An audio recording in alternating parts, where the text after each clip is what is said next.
এখানে আমি বক্তব্য দেব না, তবে একটা ঘোষণা দেব যে হয়তো বা কয়েকদিন হলে আপনারা শুনছেন যে আমি কোথায় আছি।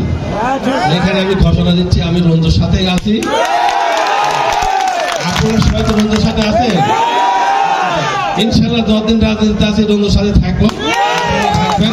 আর আজকের এই অনুষ্ঠানের আপনাদেরকে ধন্যবাদ জানিয়ে আজকের অনুষ্ঠানের সমাপ্তি ঘোষণা করছি।